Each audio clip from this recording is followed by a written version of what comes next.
we're gonna start with a basic pummel, which is an over and under position.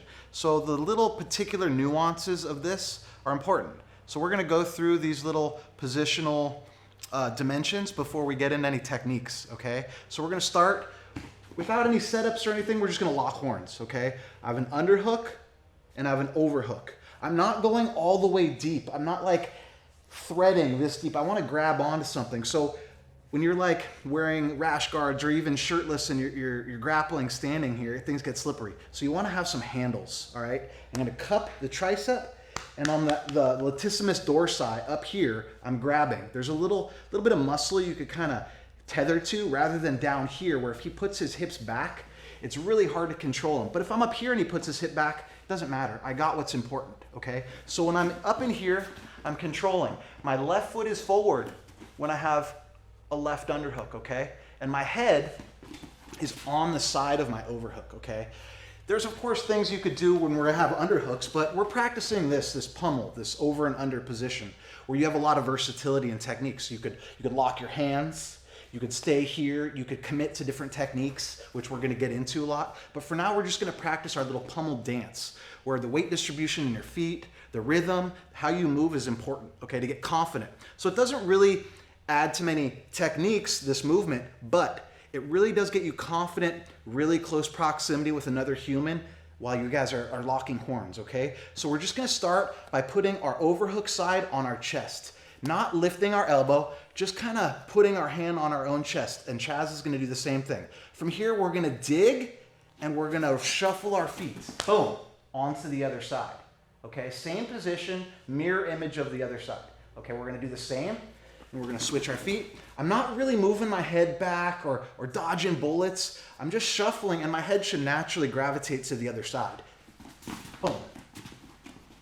So we're gonna do about 10 reps where our hands and feet should be mirror images of each other. Just controlling our breathing, not really spending too much energy in one area of my body, okay? So everything's relaxed and loose, so I can move fluidly rather than tense and stiff, where you may feel strong and your opponent may feel threatened, but it's gonna gas you out. So this kind of shuffling pummel dance is important, good way to warm up, but also a really important way how you wanna get loose, okay? So we're just in this little movement dance, okay? So when we pummel, our head shouldn't be too high, our back shouldn't be too straight. We should use each other to lean forward onto. Okay, so my chin nice rests and resides on that shoulder. Overhook is cupped on that tricep, kind of my index finger in that armpit. Okay, not too deep. Staying up here on this lat with our hand instead of sliding it down and getting lazy. We're not lifting our elbows up, creating too much space for our opponent to see an off balance and maybe use it to his advantage. Okay, so everything's almost like a T-Rex that's swimming. Right here, scraping the chest. Boom, boom, boom. I'm grabbing that lat, okay? You see a lot of people do this stagnant without moving sometimes, where they're just, right, getting that fluid movement, swimming. Elbows down, swimming through.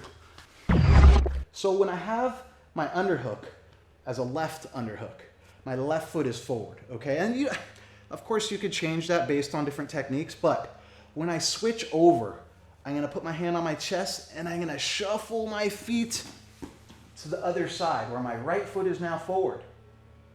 And same in the opposite. My left hand comes to my chest, I shuffle my feet.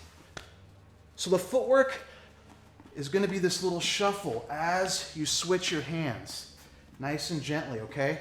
You could, of course, move forward and kind of stalk them as you do this, but that's more searching for double unders and digging and pummeling, which we're gonna get into. But for now, just make sure your footwork is in a good timing and coordination with your handwork here. And you'll get a rhythm and you'll be able to be a lot more comfortable moving, floating through different positions and techniques if you get this down. And that'll like be a good starting point before we move forward into different techniques.